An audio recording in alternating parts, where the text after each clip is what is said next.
I want you to imagine this. Car door opens, wallop, you're getting smashed around your head with an iron bar. You're dragged out of there thinking, what's going on here? You're thrown in a motor again, in the back of a motor. Put in the back of the car, the door shut, and someone kicking me. I get in and I'm bashing you and I'm questioning you and I'm hitting you with this bar and I keep hitting you with it. A lot of punching was done in the back of the car towards this area. And I take you to the countryside. Sort of dragged out the car and basically run over. I reverse back over them, I go back over them. I just remember the pain. I thought my legs had snapped. I just thought I'm going to punish you and make you remember what you did and you're going to suffer for it. I went homeless for several months, lived on the streets, got involved with a lot of drink and drugs. I think I was quietly saying goodbye to myself because I knew I wasn't coming out of this. Did you think you was going to die? Yeah.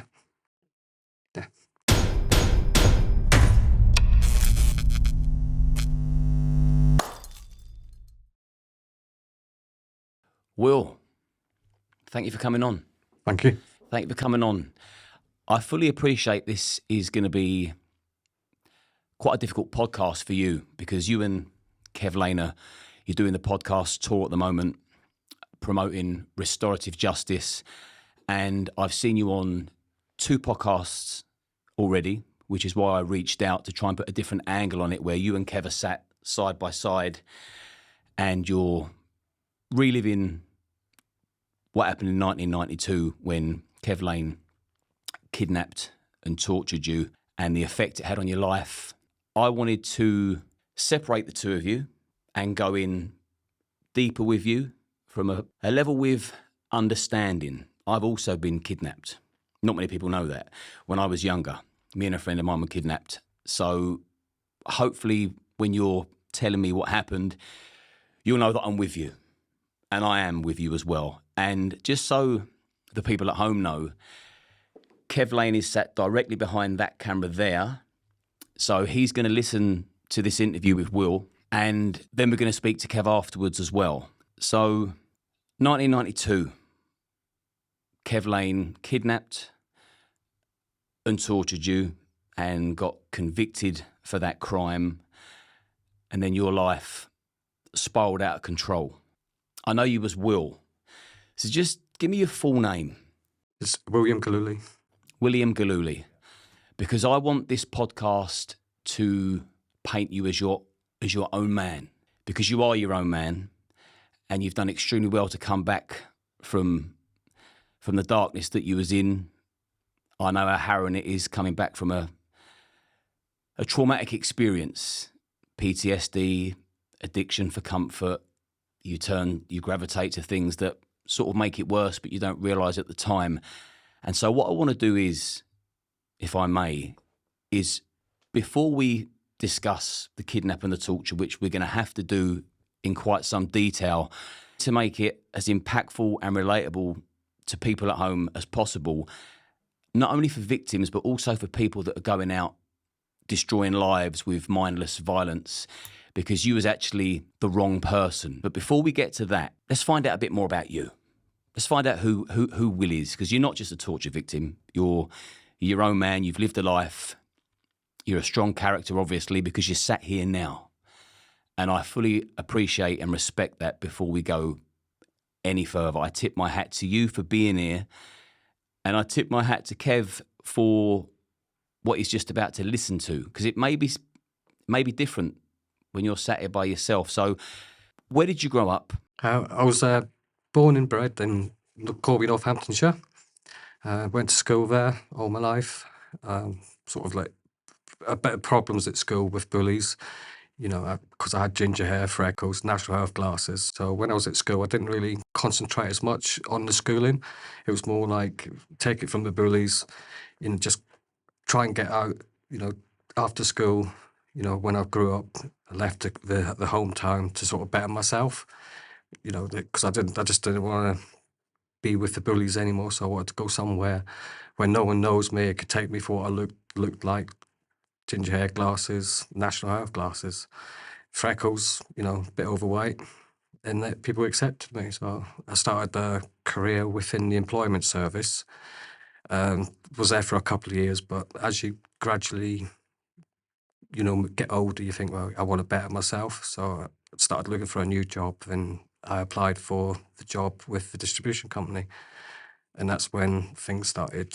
It started off great. The job was, I can't fault the job. It was an absolutely fantastic job. The atmosphere, the people I worked with at the time were fantastic because it was a sales atmosphere. So we were singing, dancing in the mornings and, joking around all the time.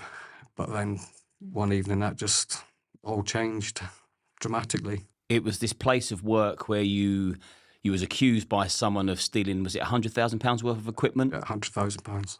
And the information that was given to Kev was also that you'd put a knife to a pregnant woman's stomach. Just the thought of that upsets me. Being accused of something like that. And no, I just couldn't fathom it. I just couldn't get my head around, So if you would have saw me years ago, I've not changed very much, I've just got older. My height hasn't got different. Weight I've dropped a little bit, but there's no way I would have threatened a pregnant woman or a child with a knife. I had no association with that at all. You wasn't a violent man? No. Not into any criminality? No, I was a pillhead. I used to go trances, we used to smoke dope in and around car parks. I had my own little gang of friends, and it was great, And then even when they found out what happened, it just baffled them why I was classed as a football hooligan. It would go around threatening women and kids with knives, especially pregnant women, cut their baby out their stomach. No, it wasn't me. I'm not going to delve into your childhood and your parents because it's really the restorative justice that we want to touch base on, but it sounds like you was troubled when you was younger anyway because of the bullying, and you had to battle that off. And I got friends now that were bullied at school, and it still does affect them. I'm 44, so I know that it does have a lasting effect. And so do you think that when you left school and then started the rave scene, when you, in your words, are popping pills, was that a way of just escaping all that madness? In a way it was, but it was a social thing to do at the time, the Friday night, the Saturday night, and then the Sunday come down, basically. And that's what I lived for, then weekends, basically. Work Monday to Friday, go out Friday night, back to work Monday. What year was that? That was sort of 1990, going upwards. So it was just at the tip of the scene, basically. Everything was starting to come through, And I was loving it. I was just loving life. I had a good job at the time, then left that job for the distribution job. And just everything after that, just, I think it was 9 months into the job. And that 10th month was just the whole thing changed. So just remind me, so you still managed to hold down a job in amongst raving. Did you have a girlfriend at the time? Not regular one, but later on, I did have a regular girlfriend, but it was just you were too busy partying, enjoying life, basically, loving everyone around you. And that's what I was doing. So that was the thing back in the 90s, when that rave scene hit, it went from everyone drinking and fighting to everyone popping pills and loving each other. Yeah, exactly. Well, when you look at it, up to that, 89, everything was football gangs, hooligans everywhere. You know what I mean? And then all of a sudden, it just changed. Literally, from running around the street with bottles, chasing each other, to sort of hugging and kissing each other in a nightclub. So what was the actual job that resulted in this kidnapping? Well, I was employed to do the administration on the finance and arrange the deliveries of the new equipment once it had been sold. And what was the equipment? It was Kirby Hoovers. Right. Yeah, I remember. Yeah, Kirby Hoovers back in the day, because so Kevin was a salesman for Kirby, weren't he? Yeah, from what I found out later on. So that connects those dots there then. Because 100 grand's worth of equipment got stolen, didn't it? Yeah. And was you aware at the time that it had been stolen? No, totally clueless. Didn't have no idea what was going on. Didn't have a clue. And what was it, the Hoovers that were stolen? Yeah, the Hoovers, yeah. And for some reason, your name was given that it was you.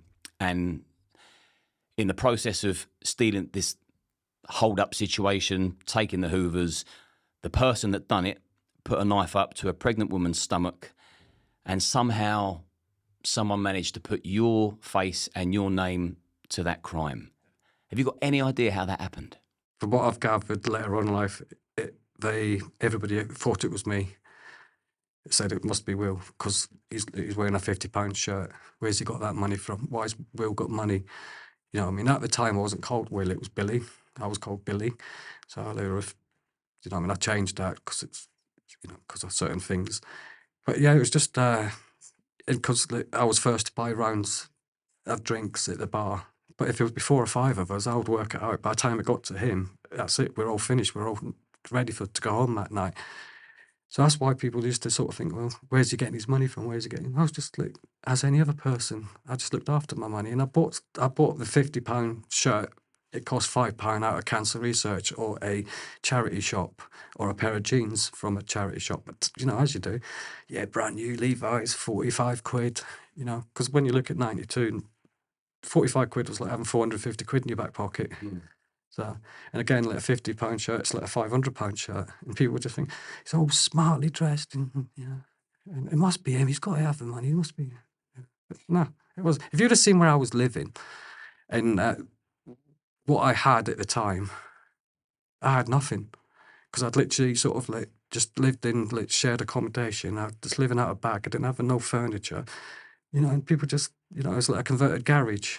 And I'd imagine that as you got older, you took pride in your appearance because it was important, because years previous you was being bullied for your appearance. Yeah. So I took pride. I didn't want people to, you know, I mean, I was lucky enough that when I moved away from my hometown, people accepted me for what I looked like. They didn't sort of, you know, because when I was at home, all I was getting was, you know, like people knew me and I'd grown up with them throughout the years. So, and I just thought, I ain't going to go through my adulthood getting bullied, walking to a pub, you're buying the drinks, you're doing this, you know, let's go beat Bill up, or, you know, let's go pick Billy up or something. Let's go take the piss out of him or something. Let's send him a birthday card, but let's put a dog shit in it. You know, I mean, I stupidly opened that card. Oh, that happened? It happened, yeah. And I hope the person will, you know, some of these bullies will think back to that, because I am getting some contacts from the previous podcast from some people I've gone to school with saying, "Is that you?" Yeah, I've not replied. I don't. Yeah, it is me. Just think what you've done. You know. I'm sorry you endured that, mate. And I hope after we've had our chat, even if you feel fractionally better, we're on the right road to recovery, because we're going to get to the unpleasant bit now. So, £100,000 worth of Kirby Hoovers was stolen.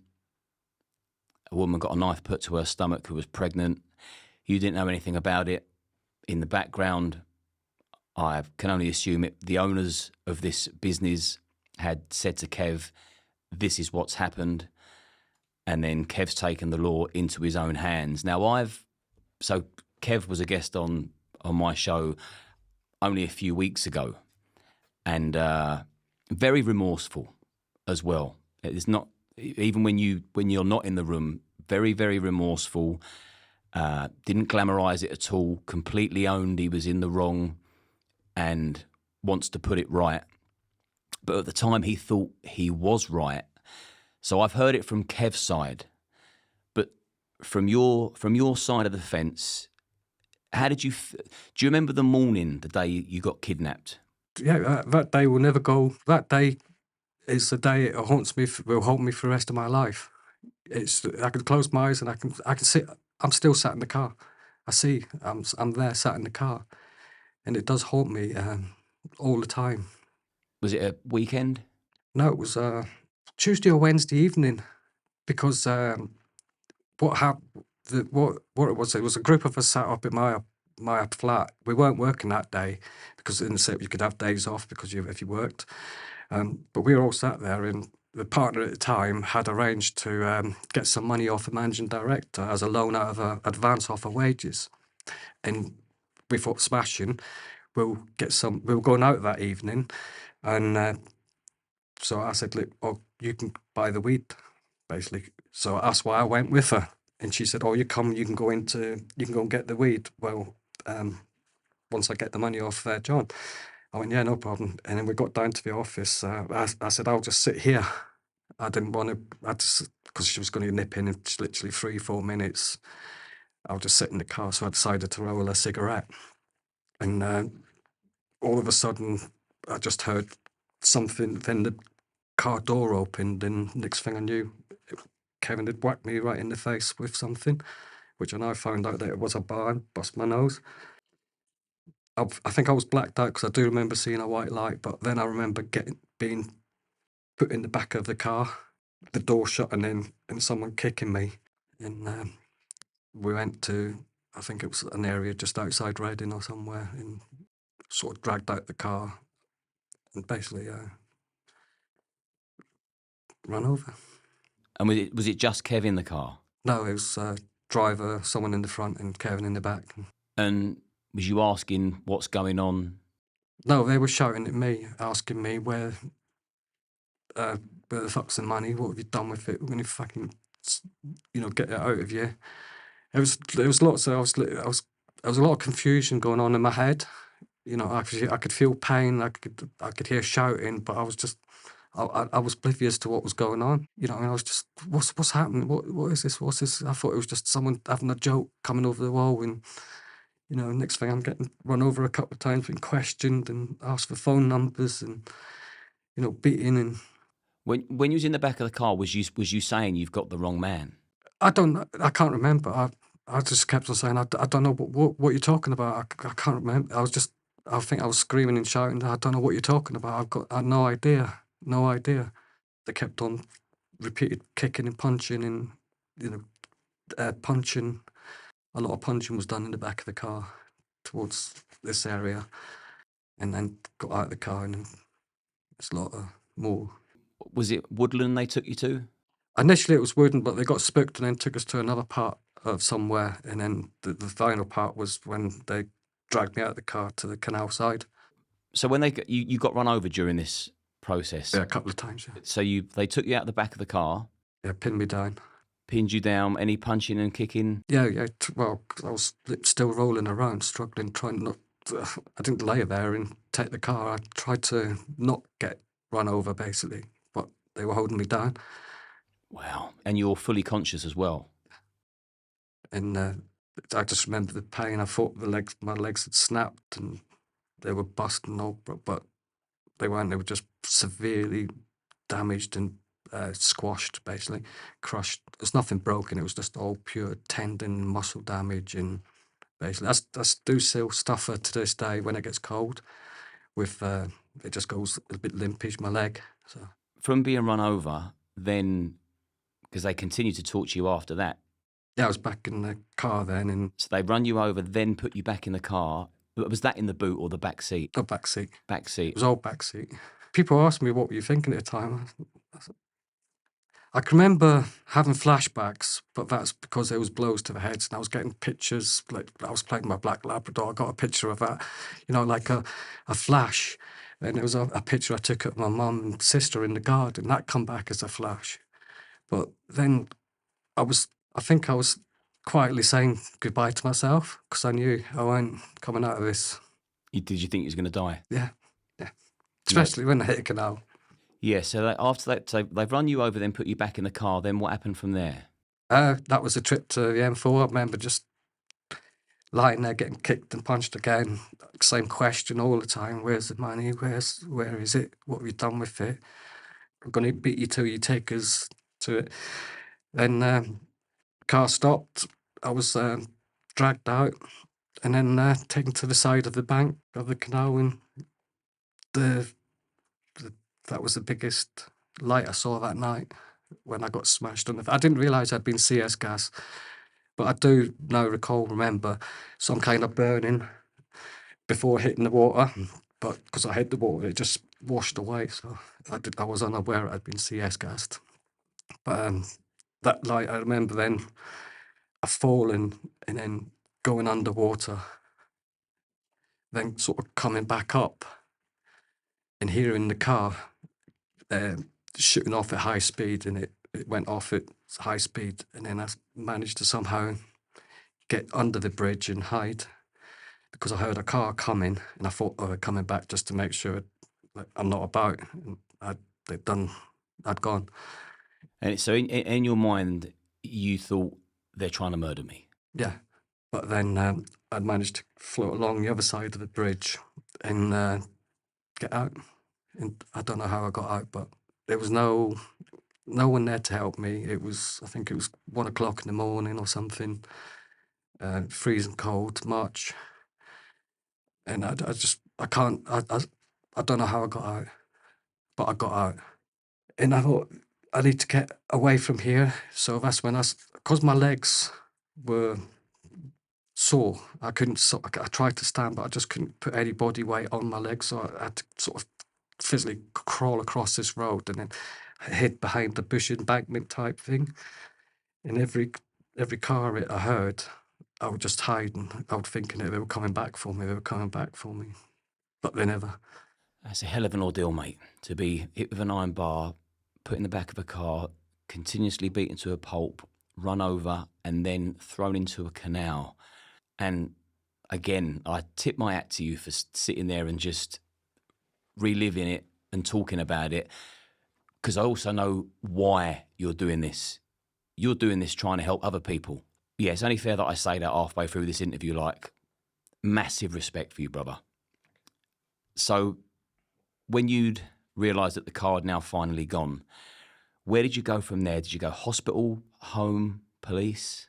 I waited till sort of daybreak, like early morning daybreak, and I noticed a couple of houses. Where I was, I could see a couple of houses, and that's where I eventually crawled. I think it felt like I was crawling, trying to get to this house, but I eventually got there, and then I just sort of somehow fell at the door and just started kicking this door.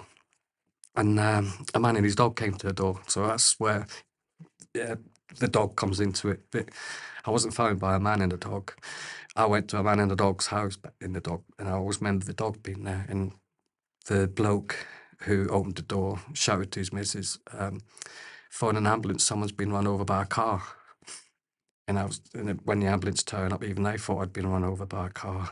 Because I hadn't a clue what had gone on. I didn't know what, and all I've thinking that someone's beaten me up for 100 grand, and I just didn't know what to do, and I just sort of closed down. If they want to think I got run over by a car, then, I got run over by a car, but it wasn't that.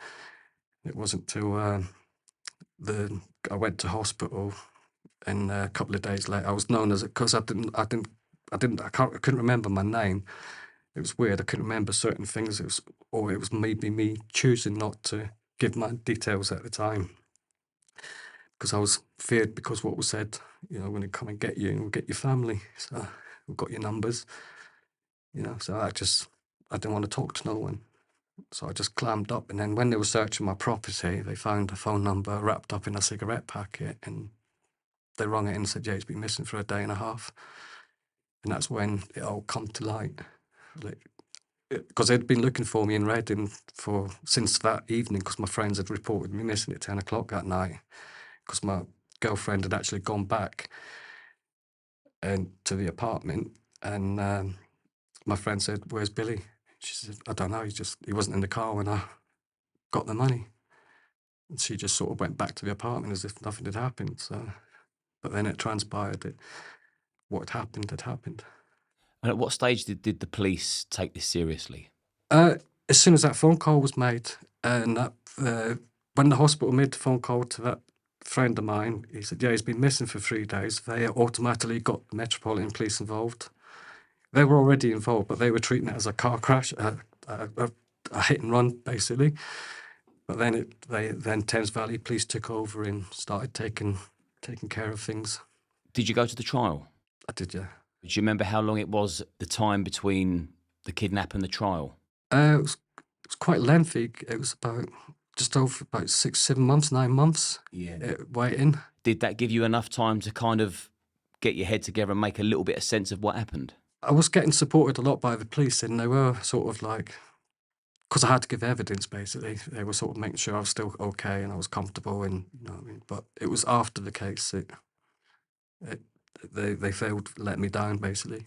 Okay, that's interesting. So up until the trial, they were supportive. Yeah, once they realised that I was innocent and I had nothing to do with any theft at all, after serious questioning by them, and they realised that no, he's a victim. He's not a suspect. Initially, I was a suspect from the hospital when they picked me up. I was thinking I was going to Reading to take a, victim statement, but it wasn't the case. The journey from the hospital to Reading station was more of a, I would say now, unofficial police interview. It was more of an interrogation of what they were saying. That they were convinced that I had actually stolen the money. They told me, we don't believe you. We never believe anybody. So why should we believe you? And I had that for hours, and they were threatening me. Think what he did. You think what we can do to you. And it was, it wasn't corruption or anything, but I think they were just trying to make sure that, like putting the fear of God into me again to see if I'll break. But I didn't. I just kept on what I said to you. I'm innocent. I will sit here till the day I die and say I had nothing to do with that.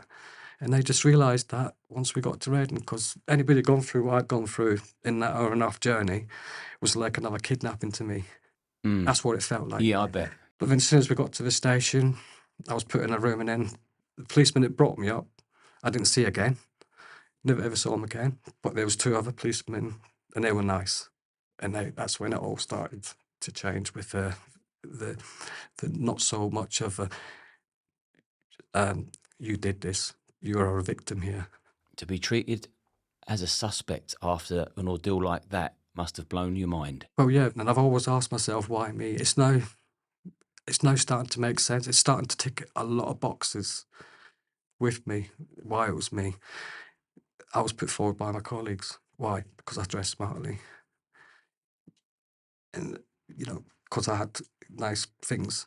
And for you, how you feel inside, the more you speak about it like this, as just an open conversation, do you feel a little bit lighter? I do, because it's part of my therapy. I've gone through a lot of process of, therapy, and, and believe it or not, I'm actually controlling myself at the moment.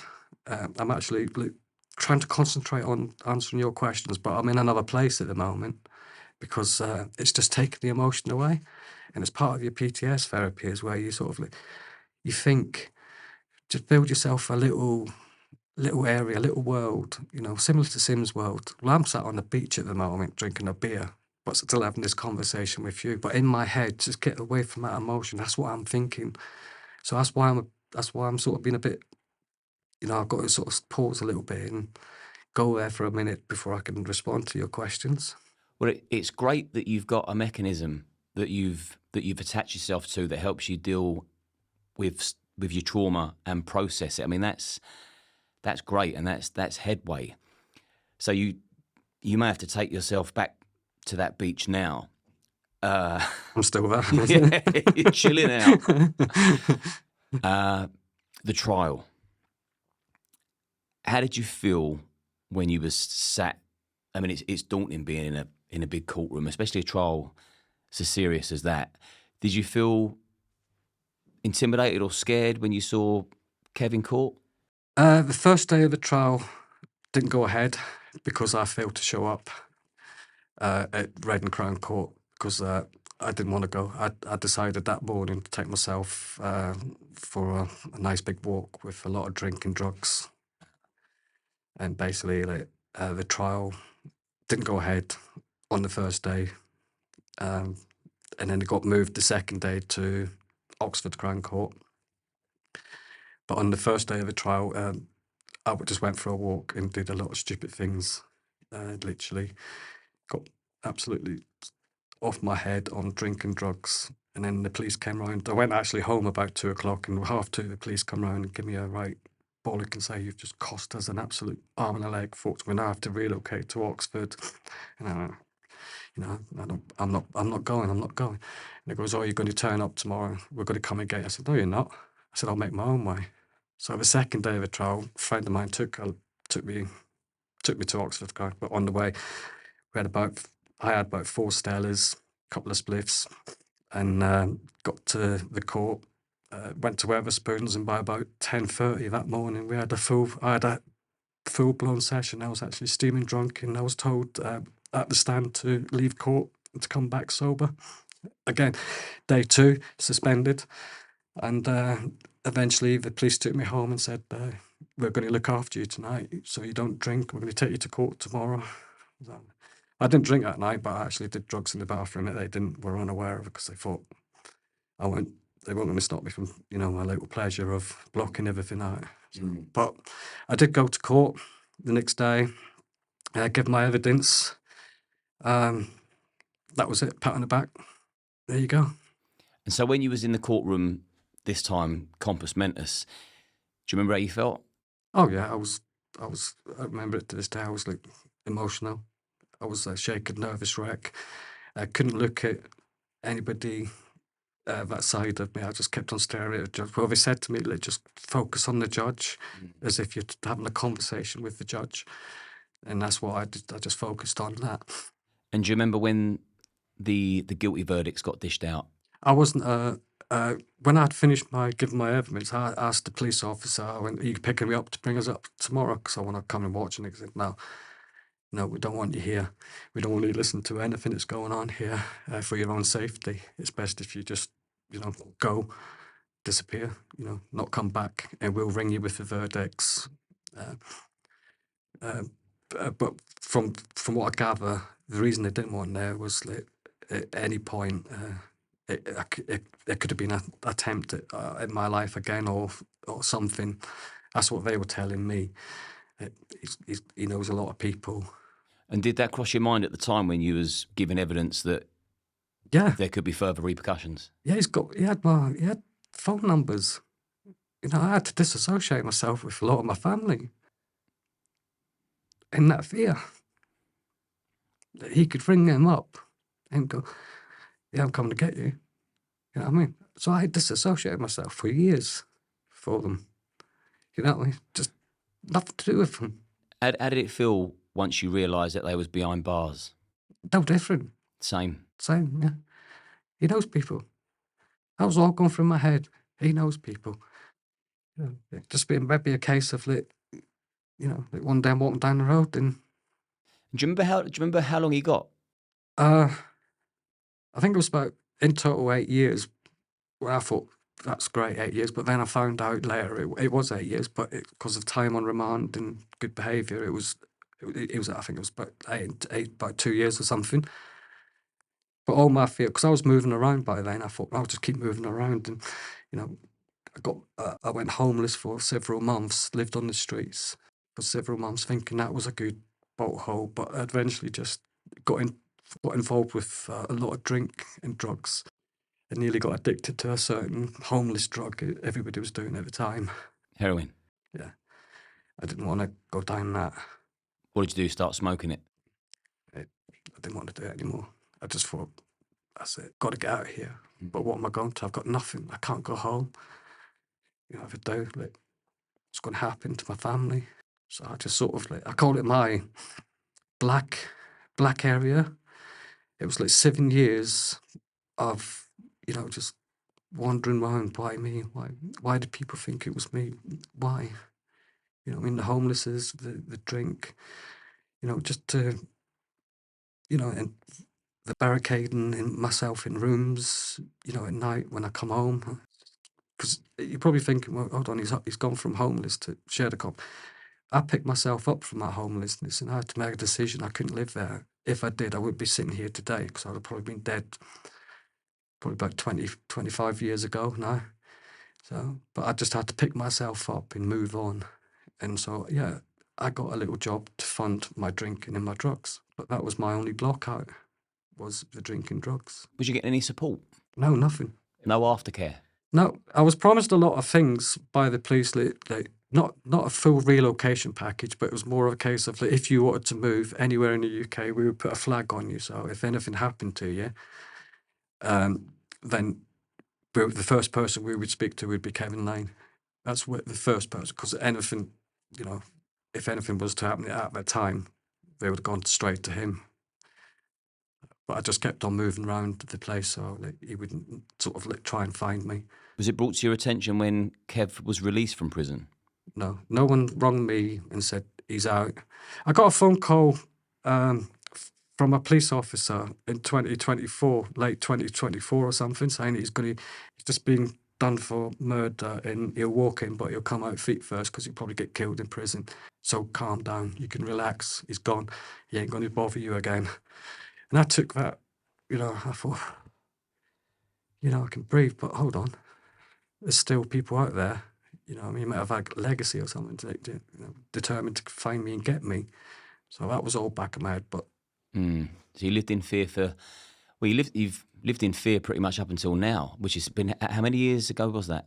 from 92 to 98, that was my fear. That was my biggest, a big void in my life. There's certain things I can't remember that I'd done through drinking drugs. Not bad things, but all I remember is like going to work, getting pissed, go to sleep, block it out, get up, go to work, get pissed, block it out. That was my pattern. But then I sort of like slowly over the periods calmed down a little bit. It'd gone away, knowing that he was doing life and has been told that he's not coming out totally out of prison. And I took that as a bit of a quiet period, and I went for about 15 years where I'd not totally forgotten about the incident because it was there every night. It would come and creep me up like walking through, like say, a pub car park. And an evening you hear an engine rev, it'll be like that, a jump, what's that? Or headlights, or someone tooting the horn, or two car doors shutting at the same time, would spook me. That all seemed to have calmed down a little bit because I was concentrating on work. My mind was elsewhere, just purely on work focus and not thinking of the incident. I'm assuming they diagnosed you with PTSD. No, I didn't know. It was only up until about 2015 when I was flicking through some channels and a program came up with Kevin's face on it, and my life just changed that night. I just went physically white. I was physically sick. I had to go to the toilet. I was just shaking like a nervous wreck. It was just, like having something flash up with you haven't seen in over 20 years, all of a sudden. And it just, it's hard to describe. It was something that turning light back on after it being off for a number of years. It'd gone dark. But then all of a sudden, everything's back. And there was a period of time where I thought, well, I'm not going to go back to where I was in the 90s with the drinking, drugs, and that. I need to start looking at what help I can get. I'd heard about a restorative justice. I had a little bit of a breakdown in 2019, and basically told it got to a stage where I was drinking a little bit more than what I should have been, and the mind was running overdrive again, basically. And I started disassociating myself with a lot of people, including my daughter and family again, after building up so many years of friendship. I just thought, hold on, he's out there again. He's going to come and get me. He's going to get the family. He's still got a vendetta against me. So that's why there was a lot of messages said. There was a lot of people told to piss off that day. Even when I had a meeting at 11 o'clock that morning. I walked in and I said, I'm pissed off at everything in here, and just threw my book down and walked off that job. And that was the start. And I got home back to the hotel and I thought... Was you feeling suicidal? No, not at that time. I have previously. That was 93.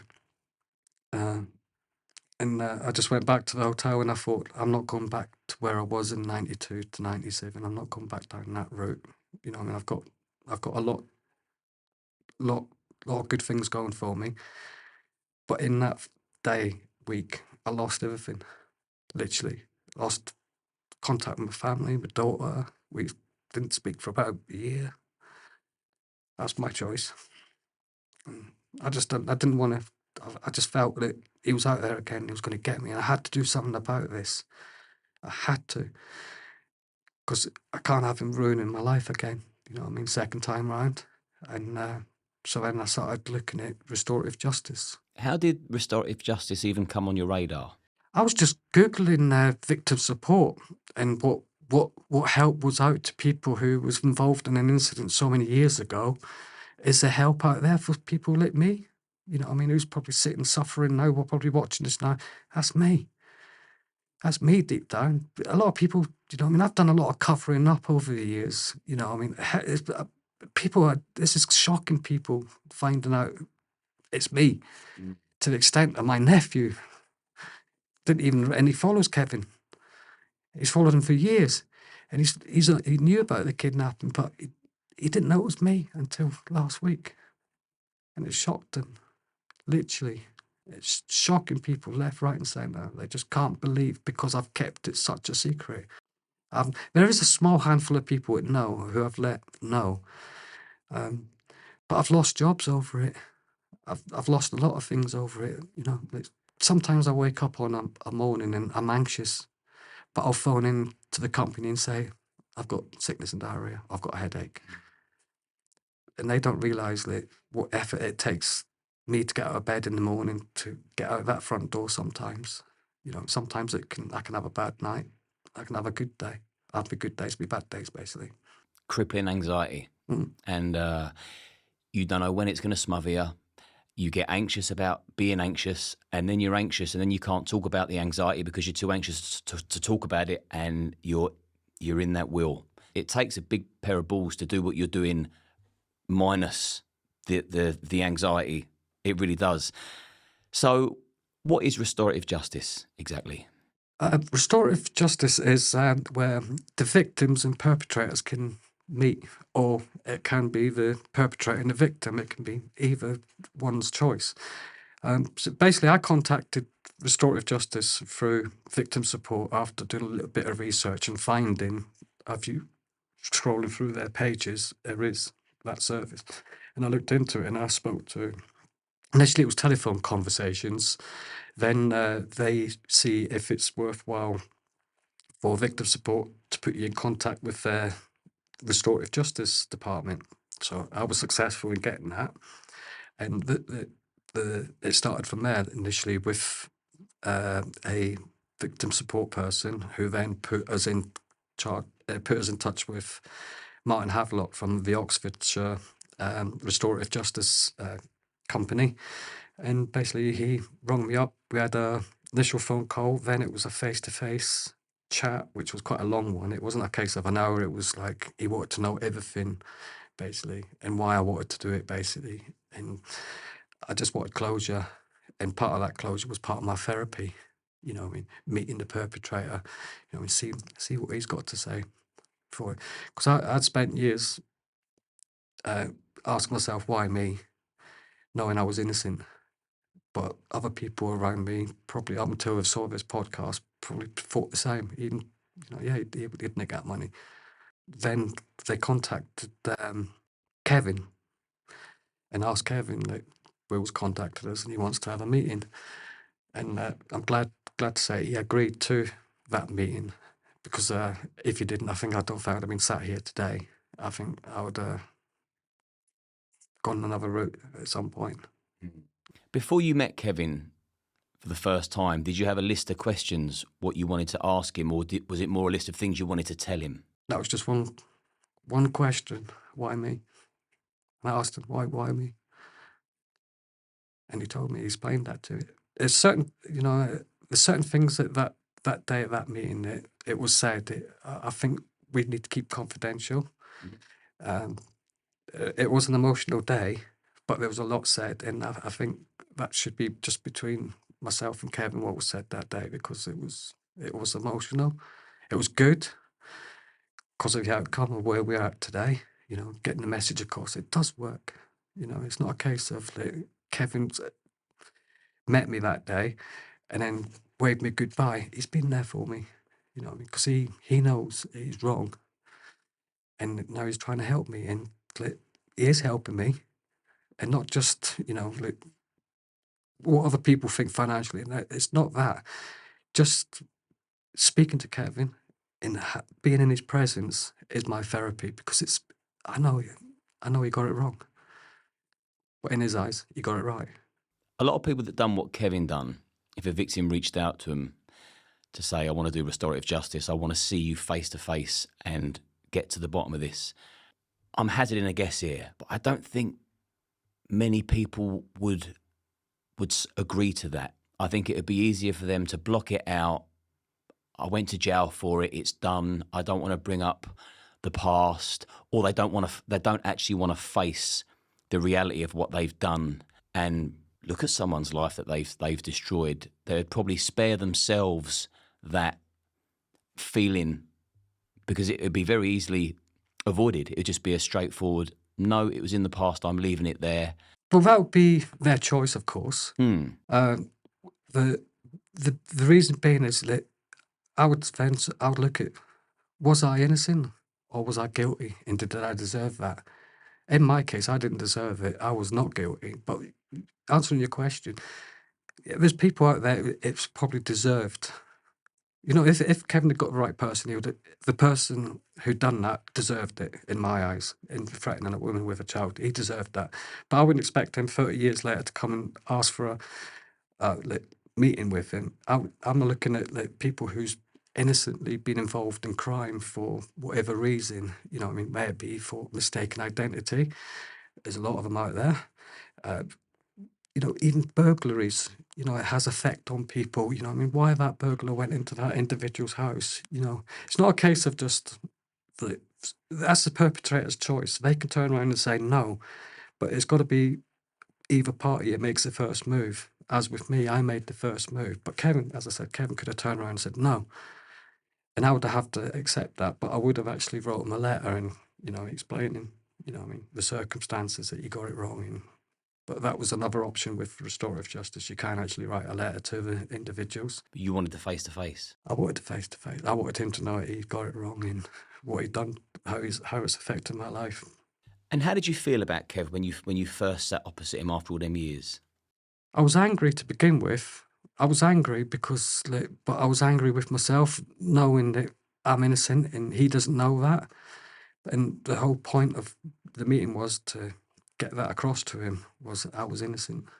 Did you warm to him? I did.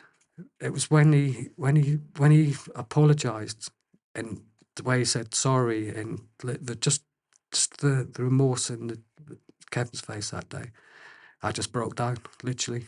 Once he'd said that, he said, sorry, I got it wrong. And as soon as he said it, it was like shaking a bottle of Coke up and opening it. To me, 30 years of relief just come out, you know. And from that day, you know what I mean, my healing started, literally. You know, and afterwards he said, come on, we'll go for a coffee. I was a bit dubious at first because the restorative justice that people did say there might be a case of, you know, I mean, a wave of a hand and that's it, you never see him again. But then there might be a case of you could make a good friendship going here. And basically that's what part of my therapy is, you know, to understand Kevin got it wrong and for him to understand that he got it wrong. And it's the best therapy, you know, that I've had. You know, I mean, no drink, no drugs can beat that at the moment. You're on a high now. Totally, you know what I mean? A lot of people will look at this and say, someone made a comment, I was less nervous on the last one. When I did the James English podcast, I was bricking every second of that. My voice was going, I was controlling emotion, I was on the beach.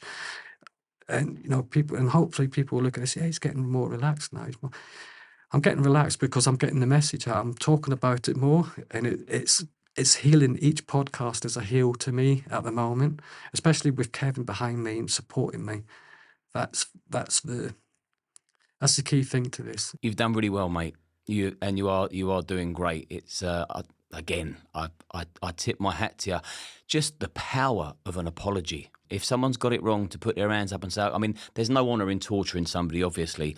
Although I would probably be inclined to do the same to somebody if I knew they put a knife up to a pregnant woman's stomach for absolutely no reason. And Kev did think he got the right guy, but there certainly is a hell of a lot of honour in meeting someone face to face that they've done that to, knowing they got the wrong person and saying, I am sorry. Yeah. And look how much it's helped you. Look, you said it there. You know, after what happened, it wasn't a case of the sorry bit. It was the man hug afterwards. Mm. You know, I mean, the last time I'd felt Kevin was his fists, but to feel the embrace, that man, he nearly took the wind out of me. Nearly cracked my ribs again, basically, with the amount of squeezing. I knew that was As a real hug. that was coming from that, you know. Yeah. It's like we hugged this morning. You give me a good hug, triple that. That's the way that felt to me this morning. I didn't know how hard to go. Yeah, exactly. But you can squeeze me anytime. After this, we're gonna have a big hug. So in a moment, I'm gonna speak to Kevin because he's listened to this whole conversation, and then I want to bring you back to have the final say, because this is very much about you, this podcast. But it's safe to say that now you and Kev have formed a friendship from this. It's a bond and friendship in, you know, I mean, we don't talk about the kidnapping, basically because I just, at the end of the day, I've drawn a line in the sand. I don't want to keep talking about the past, even though through these podcasts I'm talking about the past, but we don't directly talk to one another about it. We just talk about other things, like the event coming up on the 23rd of February at Cambridge Country Club, you know, where I'll be there, so Kevin will be there, a few others will be there. Other things as well, the podcast, the future, you know. Do me a favour, just plug that event again, because I mean, there's one thing watching you two on a podcast chat or watching this conversation between you and me, but actually being in a room like I am now with the two of you and speaking to you both, it's a whole different level of energy. So, yeah, just so, where's the location and what's the date? Cambridge Country Park Club, and it's on the 23rd of February. It's Matt Legg, Peter Fury, Kev Lane with special guests.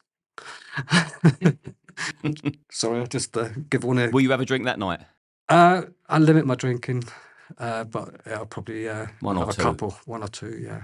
Yeah, you've definitely earned one or two there, and people can find links to this event. Yeah, on Kevin's Fitted Up Fighter Back site. I'm getting my platform sorted out in the next couple of weeks, so hopefully I'll be able to put out some daily sort of like podcasts, you know, how I'm getting on and what I'm doing. So I'm going to try and do that eventually at some point, and hopefully people will pick up and we'll do some activities over the podcast as well. All mental health, of course. During this stint we've been chatting, you've grown. You've become more and more That's what these do. relaxed. And at the start, I'll be honest with you, I felt like I was talking to a real fragile person, and it sort of I felt quite emotional at times, if I'm being honest with you. And then the longer it's gone on, the more you've spoke, I can now feel strength across the table. So that's a very nice way to end this section of it. And now I'm gonna speak to Kev and just hear his reflection on what he's just heard. Yeah, no problem. Cheers, Will. All right, thank you. Kev, it's good to have you back. Thank you for having me. Yeah, it's good to see you again. It was good to speak to Will independently. It was quite emotional at times. I sort of felt, there's a couple of times I welled up. I thought, I wonder how you're feeling. So from what you've just listened to there, how does that make you feel? Will's still a bit shaky with that because he's reliving the memories all the time, isn't he? It's quite nervous for him to keep repeating it because in his head, the subconscious brain's still saying that's bad, bad, bad, and he's still battling with that. I definitely wouldn't want to make the same mistakes again. It just reinforces me that I believe that there's a lot to be gained from restorative justice, meeting your victims, because of the damage that I did to Will. It really enforces to me that there's a lot of change needed with courses in prison. I'm not deflecting from Will, of course, but I'm talking about the pain that he still suffers. And what he went through is what jumps out in me, thinking, well, really glad that he's come to the table with me. Well, he actually, after this, he was asked to do some talks, and he said, well, actually, I come as a team, I come with Kev Lane. I had no idea about that. But, of course, some people might want to interview him on their own, some might want us both there, but nonetheless, it shows that he's moving forward, and collectively, I think that some positives, if you can say such a thing, will definitely come out of this and change other people's thought pattern. Did you feel in any way saddened or emotional listening to him relive how it made him feel? Yeah, if I said that I didn't, I'd be lying, because I've done 3 now with you, and I say it gets easier. You're hearing it again, and it still lets you know the first time I heard it, I mean, bloody hell, it's really powerful. say you're in prison, when you're walking the landings and there's violence around you all day, you get used to it. So I don't mean it in that context, but I will never get away from the pain that I've caused him when I see him and I look at him. That's what I feel, and I will always feel that. So hearing it and talking about it is like stoking a fire again, and reminding me. It's like going to an AA meeting. Fair play to you, mate, for what I was saying to Will. I don't think many people would agree to restorative justice, the one that committed the crime. I think most people would.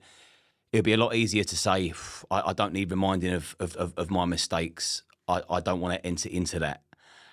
That's what I personally think. It'd be interesting to know the stats. Have you ever looked at them? No, I haven't. But there's different types of restorative justice. You've got the sycamore tree,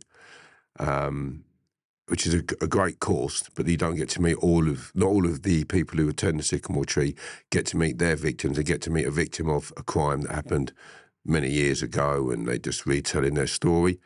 But I do know that to meet your victim, very powerful.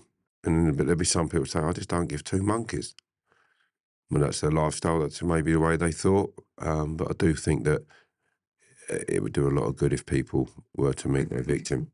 I wonder how many people watching this have done things in the past, got it wrong. I wonder how many people would actually do what you've done and said, yeah, I'm going to look my victim straight in the eye. I'm going to apologise, and then you're going to build a friendship from there. You didn't just walk out, shake hands, and just forget about it. You went, let's go for a coffee. But anyone that knows you, like, that's you. That is me, yeah. Thank you for saying that, because I'm so glad you said that, Liam, because it isn't like I've got to make this right. I just naturally, like you said to me, do you want to go for a coffee? And Will picked up on that it was, it's not the beast that's beating him in front of him now. Like I said, I did have my ex there, and she's pretty. She's very soft-natured too if you was to meet her. So that made it better having a woman now. I said previously, I think he kept looking at her tits. That's why he wanted us to go for coffee. Will's over there. He's not denying it or admitting it. Can't blame him. She had a nice pair of knockers. But that is who you are, and it is only fair because a lot of people that will be listening to this, it would be easy for them to forget it was many, many years ago, and it'll be easy to forget that you're not that person anymore. Easier for them to think you're a monster, whereas you're absolutely not. I know you're not. I know that you're full of love, full of good energy, full of positivity. Every time we speak off air, it's nothing but love. You wish everybody well. So I can confirm. That's so true. Kev's a good guy. He just done some bad things. Yeah, thank you for saying that, because, I've had a few comments in relation to this that have been quite hard. I'll say no more, but meet me first. Meet me, or why is it that millions of people across the board, fifth on iTunes downloads about a year ago, so millions of people get to see me and say, well, God, Kevin, I wish you're a proper gentleman. You can see you're a gentleman, regardless of what you've done. Wish there was more people like you. Wish people lived to your morals and your standards, regardless of what I've done. And they probably give it to me. But when I meet people out in the street, anywhere I go, I have a laugh for people. They don't know me, although I get recognised a lot now, massively so. I'm not that bad a person because my nature going out the door every day isn't an act. And by you doing this, you're actually encouraging people not to do bad things. You're not just putting it all in the past, living a private life and not taking responsibility for what you've done and just forgetting about it. You're actually going out there going, it ain't cool to behave like that. Like, make it right if you can. I say previously, like, being a criminal, being a gangster is a mug's world. Well, some people do very well at it. Some people never go to prison. But the statistics will show that 99 or 95% of criminals go to prison, get nicked at some point, or have a load of ag. Very few people do really successfully with it and don't have the ag that's associated with it. So your crimes, regardless of doing well at being a criminal, your crimes may impact on somebody where it doesn't do so well on them and won't do so well on you once you get nicked or how people think of you. I'm hoping that people will have a second thought about their actions and to see how it's affected Will and changed his life. And I have to say, through the messages that I receive, people have actually said, blimey, you've made me think about my actions and contacting the victim. And I've had a lot of that. So it has worked. I could see it in Will's eyes that it's massively helped him as well. And that's powerful. I'll tell you another thing. This is for the audience at home, because you're not going to sit there and rattle off all the good things that you do. But people that follow Kevin will send him direct messages telling him that they love his work, they love what he stands for, and Kevin will respond. And I know this firsthand because after he left my house last time, this is exactly what he done. He found out where people were at that time that sent him the message that follow him, and he went and met them for a pint. I do it all the time. So last night I was in Hastings at Bashir's wedding. He's on Instagram. Bashi goes around fighting people, doesn't he, Bash? He's coming on, and he did invite me. There we go. So I went to his wedding. Great wedding. So I said to, I'm in Hastings, if there's anyone down there, and a woman said, look, I want a book. I said, well, I've got a book here. Okay, I'll sign it for you and bring it down. And I have men. Can you pass me that book, mate? Sorry. Yeah, now you're mentioning the book. This is the book, Fitted Up and Fighting Back, which will give you more information on Will, Kev's life. And you're changing part of this book, aren't you? Yes, it's a bit about Will. Yeah. So what I was told, what I was led to believe, what the police were led to believe, to what is the facts now. And now that you know that it wasn't Will, and you're on a whole new journey with each other, including a nice, solid friendship, this is going to be amended in the book. Absolutely. And when we were talking earlier about Will, we went for coffee. I find that if you've got an open personality, you are genuinely, you care about people in terms of, like, you like people if they're good. And we'll see that. So he has a laugh with me. I mean, I went to give him this the other day because he keeps doing jokes about pulling things out of his arse. That's what come out of my arse in a banged up series. So I had to cut that down from Brendan Curve Keltway. Yes, scars, cut it down. And I'll give that to Will. May I? You may, yes. And he don't smell of shit either. Anyone that watched Kevin on Banged Up when he smuggled in the contraband through his arsehole, this was the container. Should we auction this? There'll be someone out there who'll give you some dough for that. I'm a bit attached to it in a minute. You can have that back. I might do. I was thinking about auctioning things like that, but because it's on TV and that, I'm going to auction some other stuff soon. But I am a bit attached to this because that's the original. I might do if I get asked to do original. That ain't a prop. It's not a spell, like, you know. So. Yeah, I was going to give him that to mess around because in some of his meetings he goes, does anyone want a cigarette? And they all know obviously what he's referring to. But like I say, I'm going to change the book. I hope things are going to change now for a lot of people out there. I hope Restorative Justice and TED's talks and such and victim awareness is going to start to grow. I've been asked already in relation to more guest speeches. I'd like to go into more prisons and universities and continue the path there. I'm going to go and talk to some kids in Windsor, hopefully soon, teenage kids. That's a big picture because they're on the crest of a wave in a minute where they could go either way. Doesn't matter where you're from. Yeah, it's so easy to make a mistake. And I'm hoping it's if you just stop one or two, or it'll be a lot more than that, then we've done something right. But I'm not doing it to get any more stripes on my shoulders or anything like that. It's because I actually want to do it. And I know that to be true as well. I know that to be true. And I'm very glad that we managed to get a laugh in this podcast, in this interview, because it was fucking heavy at times. And it's nice that you two can share a laugh and a joke. That's beautiful. And I'm glad that you brought some humour into it because it was a bit tense. You have to look for the positive stuff, didn't you, Liam? Otherwise, you're forever looking down and thinking, oh, God, so... 100%. We have a laugh at that. I don't minimise what happened to him, okay, at all. And I've never actually spoke about what happened to him and took the piss about it. We might laugh about something that happened in the trial, things like that. Or Will tell me something that's happened to him and some of his some people he knows might have said something. But no, I never actually take the piss about what I did to him. Never. And you consider Will a friend now? Yeah, of course I do. I mean, there's a few things that have happened for him that are going to help him with his life straight away, which I know he'd be grateful of, and it's a drop in the ocean, really, to what I did to him. But things are perking up. I think he's getting quite a lot of interest from the women factor now. I think he's happy about that. You deserve it, Will. When he got his hair cut down at Swell's Barbers. It's all right for some. Yeah, I mean, he looked a new man. He was going, Yeah. but some good's coming from it. I feel better for it. I think that what I did all that time ago and now. And you're both in a good place. And it was a lifetime ago as well. It was a lifetime ago. And people change. And the people that don't change, shame on them. The people that do change, kudos to them. Because anyone that can admit their flaws and their mistakes, for me, that is the mark of a real man. And I meant it, you know that, and people can say you can see you meant it, you know, yeah. So I generally did and do. Well, I'm going to tell you a little story about the trial. So during the old-style committal, my best mate, Marcus Lemaire, he got nicked and put on my mum for that kidnapping.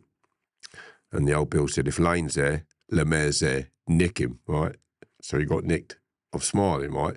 Because he gets right like that. And when we've got nicked, he's on, fucking, I said, you're not going to let me go in there on my own, are you? And he's done Borstal and all that. He's went to school in Oxford. He's a real educated. He answers all the questions on Chase pretty much before they do. Real intelligent bloke, right? And come away, did 4 months, got bail because he didn't really match the descriptions. So I've said this once before, but I've got to tell you because it's such a good story. Okay, now, he got bail. I said, fucking hell, like, you'll leave me after 4 months, have you, to the piss. So he's gone. At the old-style committal, look, he's come walking through the door. He's got a black and white stripy T-shirt like a burglar, a white pair of trousers that you would never see him dressed in, right? And I burst out laughing because I know him. He's like a rough bricky, you know what I mean? Not just campy burglar. And I'm crying my laughter in the dock and he's sitting there like stone-faced. And I know he's thinking, you've just thrown me in laughing at me like about my disguise. So the second day he came in like Mr. T with rings on all of his fingers, chains around his arm, around his wrists, all around his neck. He'd been to see a pal of ours called Blossom who kept a bit of gold. And he had all his hair brushed, different leather jackets, and he looked like Mr. T. The third day he came in looking like a casual. And the judge acquitted him because he said it's difficult to say that Mr. Lemaire matches any of the descriptions. Right? He was panicking. He said, I've done 4 months, so I'm not doing anything more. I weren't there. And but I couldn't stop laughing every time he come in. I'm thinking, my God, you were fucking. But it showed how serious it was because, you know, I was looking at a big charge there. And eventually I ended up getting 4 lots of 2 years to run concurrently. But I was looking at an 8 to 10, I thought, at the time. And as the judge said, he turned around and said, look, you're a vigilante. You took the law into your own hands. We can't have that in this country. But he's sort of like saying, I can see why you did it. You're a misguided young man who thinks you're a bit of a John Wayne putting the world to rights, which I did. I'll be absolutely honest about that. I love John Wayne. I love Rooster Cogburn. I thought he was great, you know, like spit in a bucket and shoot you. You was an old good man, damn bastard. I thought he was great, John Wayne, right, in True Grit. But the jury came back and said they made the wrong decision. Yeah, at court. And the judge said, I know there's going to be an immediate appeal, immediate bail application. And I instructed my barrister to do no such thing. I would go and get on with my time. I didn't give evidence. I've done the crime. He's given me 4 lots of 2. I'm bloody happy with that. And I thanked him. I went, thank you very much, Your Honour. Went down the stairs and got on with my bird. And then came out. I got 2 weeks parole. I did like 15 and a half months. Should have done 16 months. I did 15 and a half. Which, you know, it's nothing for what I did to him. Say nothing, you're still away from your family. I had 2 kids at the time. So I went away and I had a probation officer. And I never forgot it because I thought what I was doing was right still. And I still held on to those beliefs in that police weren't able to protect the lady in question. Hence why I got called to do all of it. And she said, would you do it again? I said, yeah, I would. So obviously I weren't going to, don't go well in front of the parole board, does it? But I did get 2 weeks, which is better than 2 weeks in the nick. When you look at the crime itself and how come Will was put forward as a ruse, really, he was an scapegoat. It was, everybody believed, or I was told, that it was him. The bosses of the factories said it was him. And of course, we now know that his work colleague was putting him forward for it. The whole case was corrupt in that he gets put forward. The police then contact one of the witnesses in the case and ask that witness to meet him at the end of their road. She lived in a close. When she got to the end of the road, she worked in the offices. The police got her in the back of the car. There was a file in the back of the car. And during the trial, she kept referring to me as Kevin, Kevin, Kevin. And my barrister, John Auburn Williams, says, "Can you just tell me why you keep referring to Kevin as Kevin? Mr. Lane as Kevin? Do you know him?" She said, "No." She told the court just what I've told you about the police phoning her up. And when she got in the back of the car, there was my photograph, and they asked her to write a new statement naming me for the kidnapping. And that came out, and I got immediate bail. 6 months in, and I was on bail then for quite some time. And I ended up going to court and subsequently getting the guilty. But it shows there was corruption and the police's end straight away. So there's two wrongs in that what I did was wrong, but the police were obviously gunning for me. So, well, we know he did it, and we're going to force a case to make sure he goes to prison for this. And of course, they got caught out. The chief inspector, he was doing the ID parade, and one of the witnesses said, "Yes, it looks like him, but it's not him." He put, "Yes, it looks like him, it's him." And at court, the witness said, "I didn't say that." So it changed the statement again. So I was up against it from all ends. And like I say, they were saying to the Will, "If you think that's bad what he did to you, we can do that and get rid of you." Things like that. So they probably give it to him, and he's had it a hard deal from both ends. When you think the police are there to protect you, give you some counselling, he's had no counselling for what's happened. This is his counselling.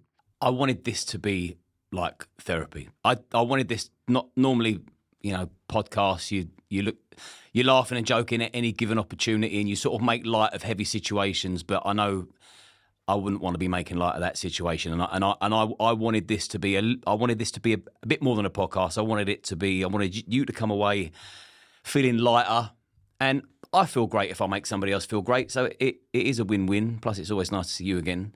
So yeah, and I want to end it with just speaking to you again, please, Will. Anything else you want to say, Kev? I want you to imagine this. You get dragged out of a car, the car door opens, wallop, you're getting smashed around your head with an iron bar. You're dragged out of there thinking, what's going on here? You're thrown in a motor again, in the back of a motor. I get in and I'm bashing you and I'm questioning you and I'm hitting you with this bar and I keep hitting you with it. And I take you to the countryside and I put the car over your wheels, I reverse back over them, I go back over them. That fracture, that done something to his legs, but it did something to the muscles, which put him into a spasm, which is why he had severe damage to his legs, couldn't walk properly and things like that for a while. Then took him up to the canal in Perryvale, did what I did to him with the can of the CS gas and hit him over the head again. I just thought, I'm going to punish you and make you remember what you did, and you're going to suffer for it. Imagine that if that happened to you. You think, my God, what kind of impact would that have had on you? If you can think about that, it may stop someone going to do what I did. I do believe still he should have been kidnapped, but not Will, but the person who did it. And I don't think many would disagree with that.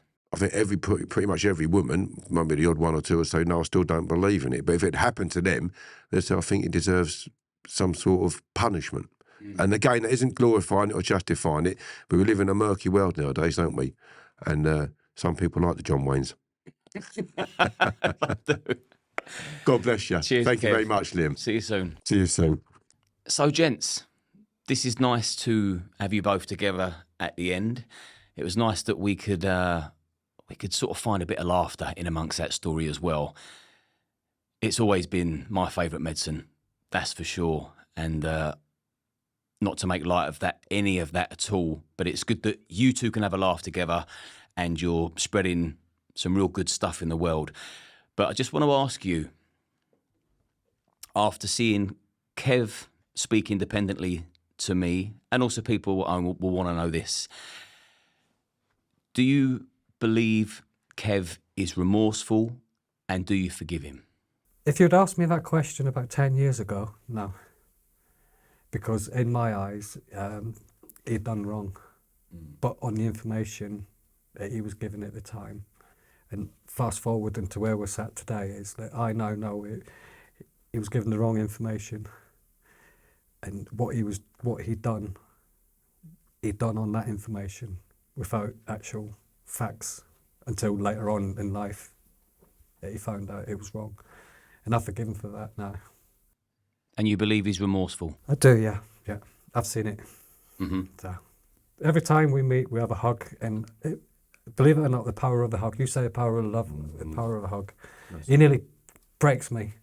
Well, do you know, so the podcast we've done before around my house, we spoke about the power of a hug even then, and it is, I recommend it to anyone. Yeah. I do as well. Like, we're all going to be dead one day. Yeah. Fucking make it count while you're here. Put your arms around someone and just say, I've got you. Yeah. And mean it. And you consider Kev a friend? Oh, yeah. Yeah, definitely. I think that because Will's met me, he's now seen the person that did that to him. So actually, gosh, that ain't the beast that I've always had in my head. It's what he did was obviously bad, but as a person, we have a laugh, don't we, Will? A good laugh for that, and we chat away and generally chat away.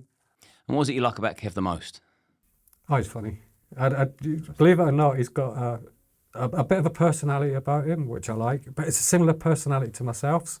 I like a laugh and a joke, and I think, he's starting to get my little digs and quirks at him, and he's starting to come through. Does he bring the funny bones in you out as well? Yeah. Draws it out of you? Does, yeah. Because I can, hopefully, take the piss out of him. He does take the piss out of me. Once you knock the wall down that's between you, and this is like with most people in the world, you tend to find that you've got more in common than you haven't, and you can build on that. Yeah, definitely so. I mean, you two have knocked down a big wall. And look what's happened. I mean, you look like you prefer life with each other, in each other's lives, than you do without. Well, the way I look at it, we've both lost a lot of things over our life. One way or another, like Kevin served his life sentence. I've technically now coming to the end of my life sentence. That's the way I'm feeling. I feel like, I'm now starting to open up. I'm hoping over the next coming weeks, months, I'll be able to build that relationship back with my family.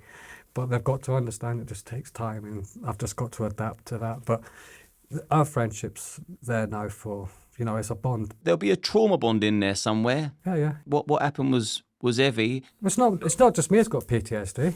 Kevin's got PTSD as well. I don't know if I have, but what Will says a fair point. I've got to have.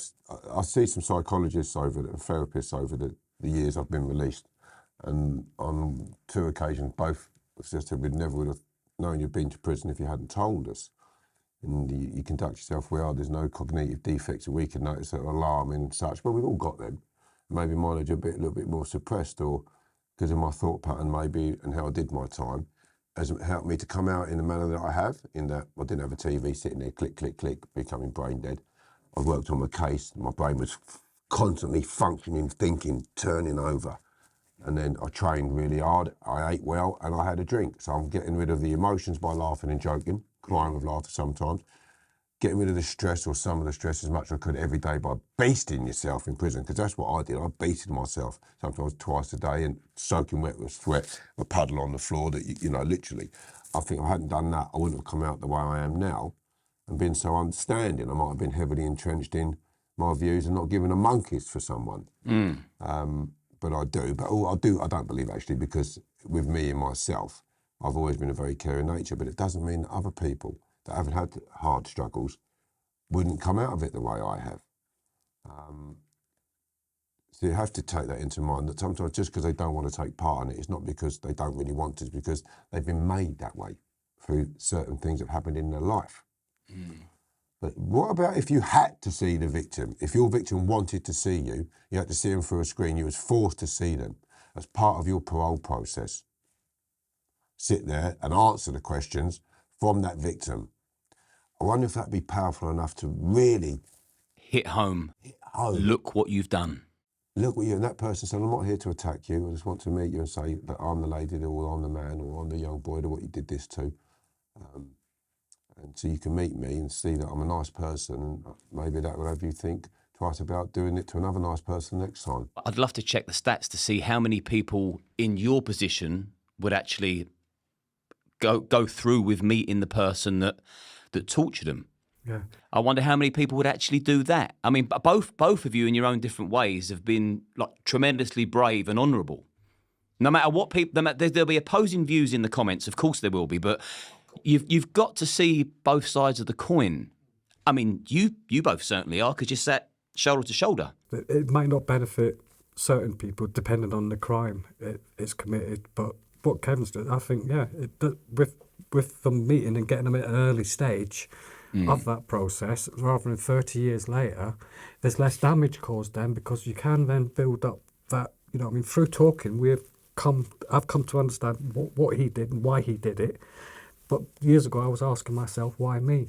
The fact that you've just dropped your guard and been willing to communicate. I mean, communication is key. There'll be people watching this that this will make them think about their own relationships. It's like, do you know what? If these two men can put their differences aside and actually make sense of what happened and dissect it and forgive each other, there's going to be people in relationships that can forgive each other for fucking putting the remote control in the wrong place. And talk instead of talking over a person. So you sit and you listen in a sterile area, and you listen instead of like gat guns, and listen and do it in a controlled manner. But some people can't do that because the emotions take over.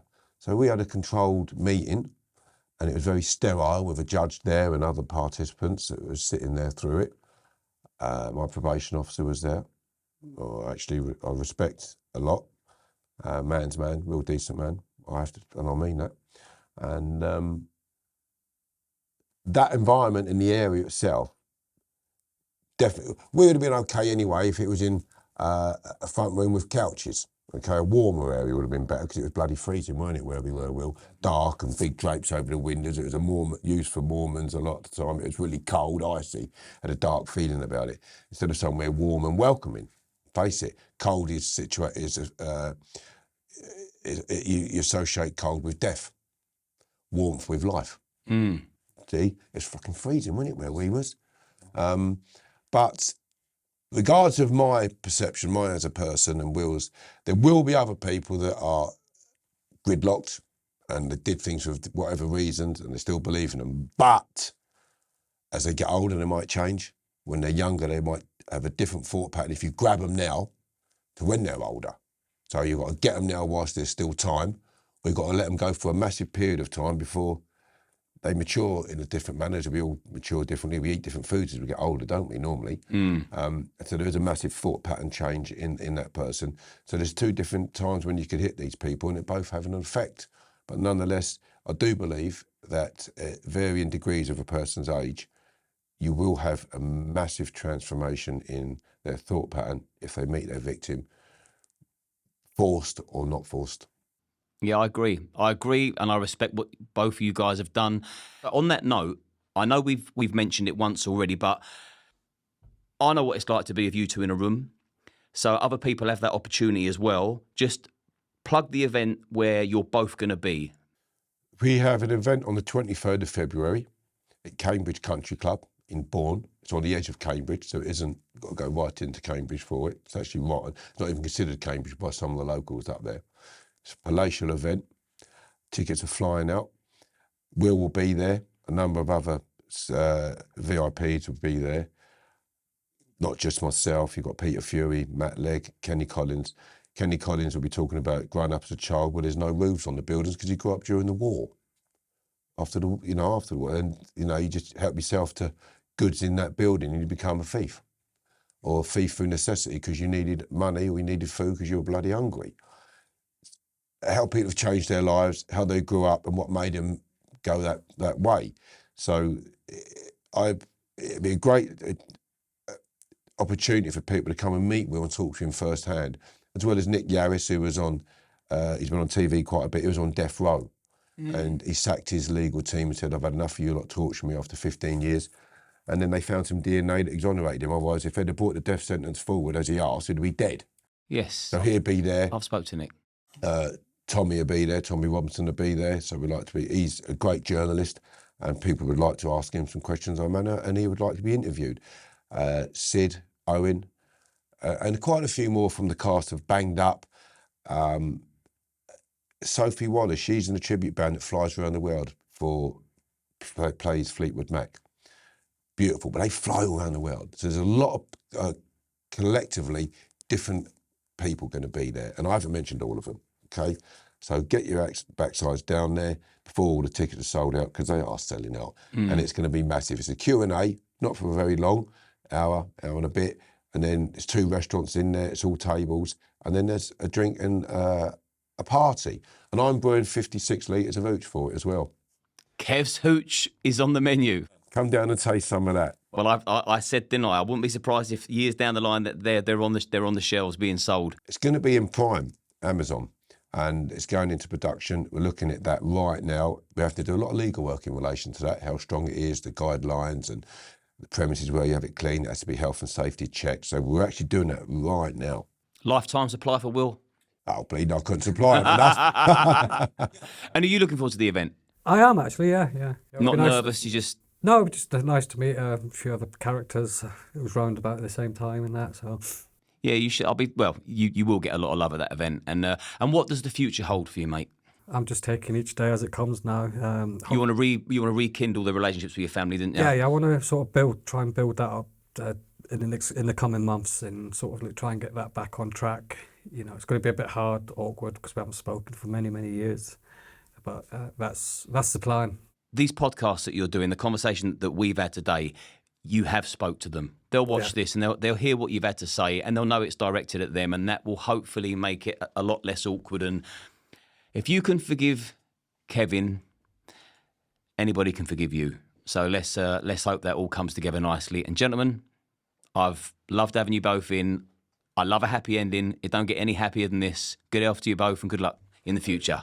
Cheers, boys. Thank you very much. Cheers. It's great, isn't it, Will? Yeah, smashing. Well done, boys. Yeah, mate. There you go. It smells all right, and I don't like it.